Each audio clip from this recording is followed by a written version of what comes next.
Rabu, 29 Mei 2024, Kejaksaan Agung kembali menetapkan satu tersangka baru dalam kasus dugaan korupsi PT Timah periode 2015-2022. Dirjen Minerba Kementerian Energi Sumber Daya Mineral periode 2015-2020, Bambang Gatot Aryono, menjadi tersangka ke-22 dalam kasus tersebut. Bambang diduga mengubah rencana kerja dan anggaran biaya (RKAB) pada kegiatan usaha pertambangan mineral dan batu bara tahun 2019 hingga mencapai lebih dari 100%. Yang bersangkutan pada periode tahun 2019 telah mengubah RKAB yang semula jumlahnya ditetapkan sebesar 30.217 metrik ton dirubah menjadi 68.300 metrik ton atau terjadi peningkatan lebih dari 100% dengan tanpa melakukan kajian atau tanpa memenuhi ketentuan yang berlaku, sehingga RKAB ini diduga bisa dikatakan sebagai fiktif.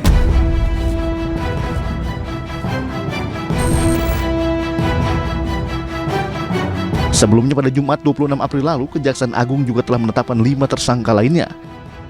Dari 5 tersangka tersebut, 3 diantaranya merupakan kepala dinas dan mantan kepala dinas ESDM Provinsi Bangka Belitung, sementara 2 lainnya berasal dari pihak swasta. Pada hari ini kami tetapkan 5 orang tersangka, yaitu Saudara HL selaku Beneficiary Owner PT Tim atau BO PT Tim. Selanjutnya Saudara FL selaku Marketing PT Tim. Saudara SW selaku Kepala Dinas ESDM Provinsi Kepulauan Bangka Belitung periode tahun 2015 sampai dengan Maret 2019. Saudara BN selaku PLT Kepala Dinas ESDM Provinsi Bangka Belitung periode Maret 2019, dan Saudara AS selaku PLT Kepala Dinas ESDM Kepulauan Bangka Belitung yang selanjutnya ditetapkan sebagai Kepala Dinas ESDM. Lebih lanjut, Kuntadi menyebut ketiga pejabat di ESDM Provinsi Bangka Belitung tersebut telah sengaja menerbitkan dan menyetujui rencana kerja anggaran dan biaya RKAB dari 5 perusahaan pemurnian dan pengolahan timah atau smelter meski tidak memenuhi syarat. Kelima smelter tersebut adalah PT RBT, PT SBS, PT SIP, PT TIN, dan CV VIP. Ketiga tersangka tersebut mengetahui jika RKAB yang diterbitkan tidak digunakan untuk kegiatan penambangan di wilayah izin usaha penambangan, melainkan hanya sekedar melegalkan penjualan timah yang diperoleh secara ilegal di wilayah izin usaha pertambangan PT Timah Tbk. Sedangkan peran tersangka HL dan Saudara FL, keduanya turut serta dalam pengkondisian pembuatan kerjasama penyewaan peralatan processing peleburan timah yang sebagai bungkus aktivitas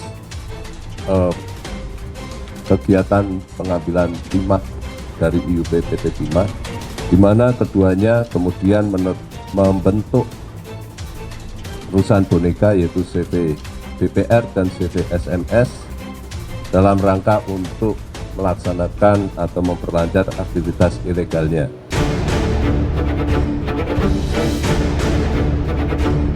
Dalam penetapan 5 tersangka tersebut, nama Henry Lee menjadi sorotan. Pasalnya, Henry Lee merupakan pemilik perusahaan penerbangan PT Sriwijaya Air. Meski telah ditetapkan sebagai tersangka, namun hingga kini bos Sriwijaya Air belum juga ditahan. Kita sudah melayangkan panggilan 2 kali. Ya, mengenai kondisi yang bersangkutan kami belum tahu. Ya, biasanya menurut aturan, ya, 2 kali kita melakukan satu pemanggilan mereka tidak hadir, kita bisa mendatangi yang bersangkutan atau kita menjemput yang bersangkutan.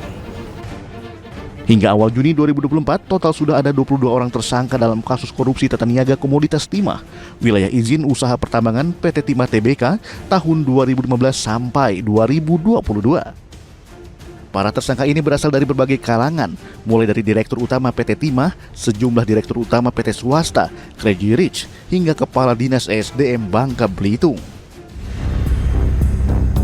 Kejagung mengungkap, perkara dugaan korupsi timah bermula pada tahun 2018 lalu, ketika Direktur Operasional PT Timah saat itu bersama Direktur Utama PT Timah dan Direktur Keuangan PT Timah menyadari jika pasokan biji timah yang dihasilkan lebih sedikit dibandingkan perusahaan smelter swasta lainnya. Hal tersebut karena masifnya penambangan liar yang dilakukan di wilayah IUP PT Timah Tbk.